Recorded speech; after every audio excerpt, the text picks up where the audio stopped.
They were not human. They did not belong to the earth, yet they were sent down from the heavens, carrying knowledge so dangerous it would change humanity forever. Two angels, not sent to rule, not sent to conquer, but sent as a test, before history was written, before kings wore crowns, before empires rose with armies. There was a city where words could destroy homes, where whispers could bend reality itself. That city was Babylon, a city not built on gold, but on forbidden knowledge, knowledge said to command the unseen. And when the people of Babylon asked for this power, the angels warned them, "We are only a trial, do not deny." But humanity has never walked away from power.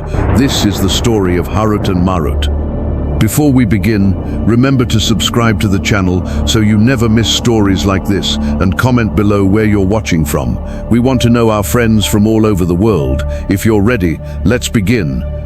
Babylon, a city that rose thousands of years ago between two mighty rivers in the fertile lands of Mesopotamia. Its towers clawed at the sky, and its walls shimmered with wealth and splendor. Gold, silver, and jewels filled its streets, but the true treasure of Babylon lay hidden, tucked away behind stone and shadow. The people of Babylon were proud. They built monuments to reach the heavens, temples to honor their gods, and ziggurats that stretched like ladders toward the stars. Yet it was not their towers or their riches that made them extraordinary. It was the knowledge they kept, a secret that gave them power beyond imagination. Books, tablets, and scrolls were guarded in secret chambers, filled with forbidden knowledge.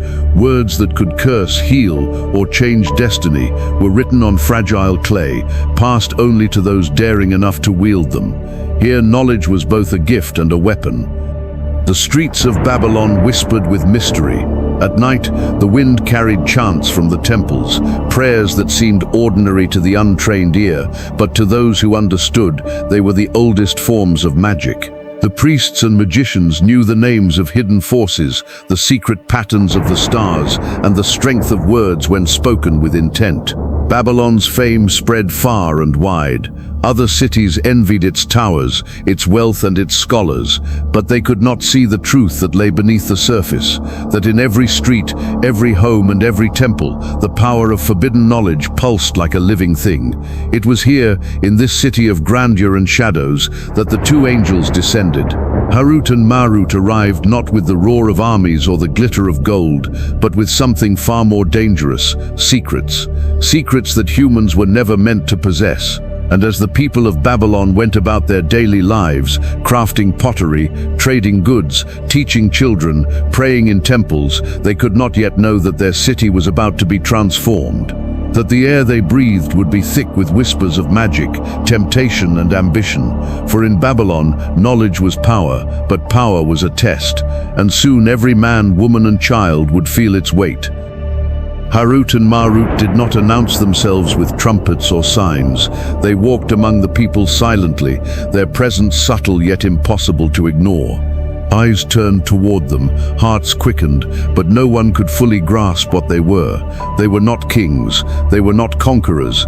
They carried no armies, no weapons, no treasures to entice the greedy.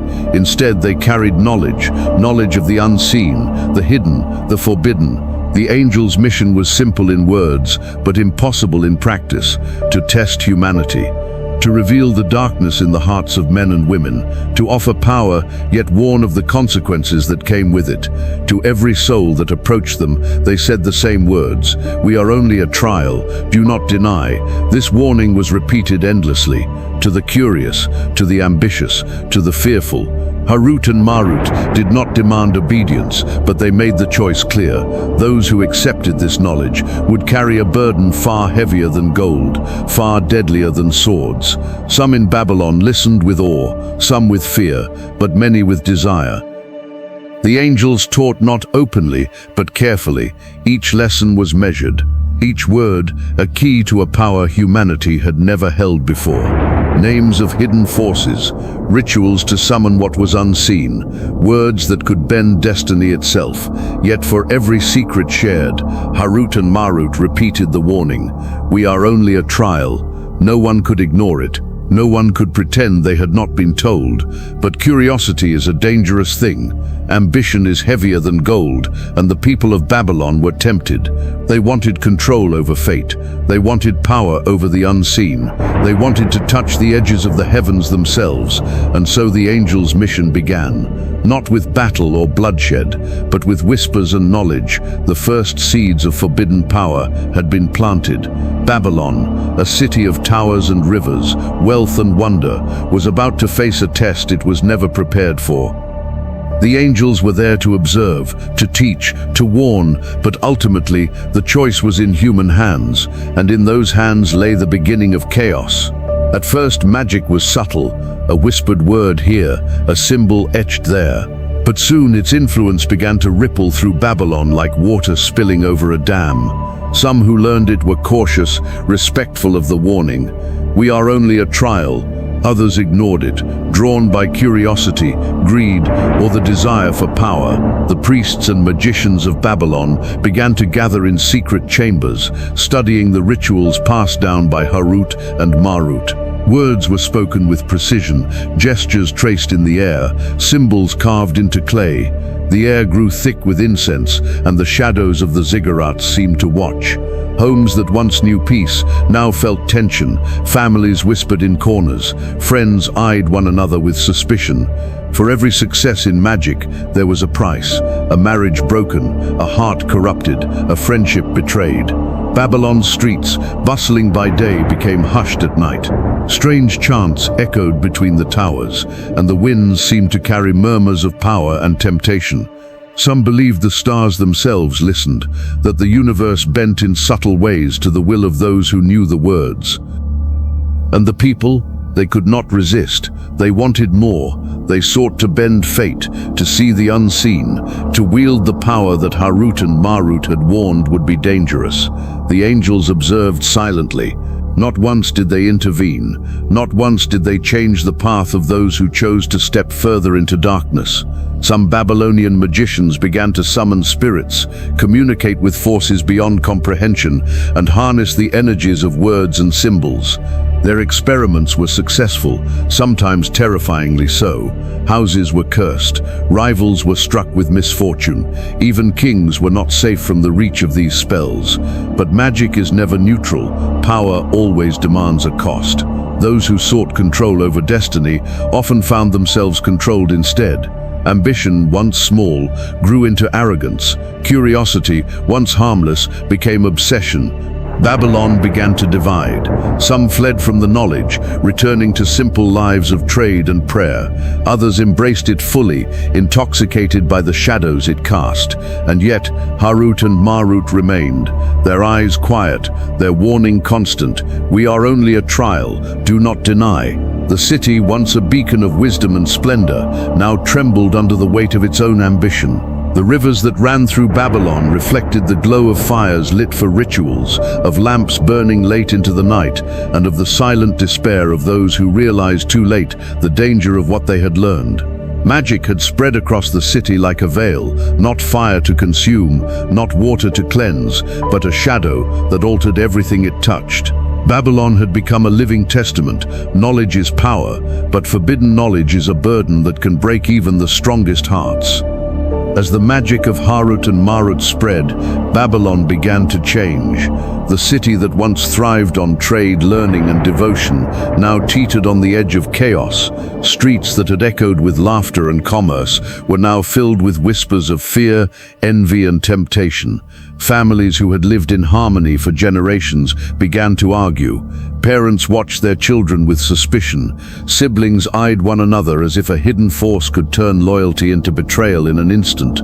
Homes became battlegrounds, not for swords, but for hearts and minds. Some sought to use the forbidden knowledge for good, to protect, heal, or prevent misfortune. But even the noblest intentions could backfire when dealing with power beyond human comprehension. One mispronounced word, one incorrect gesture, and curses fell where blessings were intended. The ambitious grew bolder. Traders whispered dark spells to ensure wealth. Priests murmured incantations for influence over kings. Magicians performed rituals to bend rivals to their will. Babylon was no longer merely a city. It had become a stage where every action carried unseen consequences. Harut and Marut watched silently. Their faces betrayed nothing, yet their eyes reflected the weight of humanity's choices. They were not there to punish, they were not there to guide.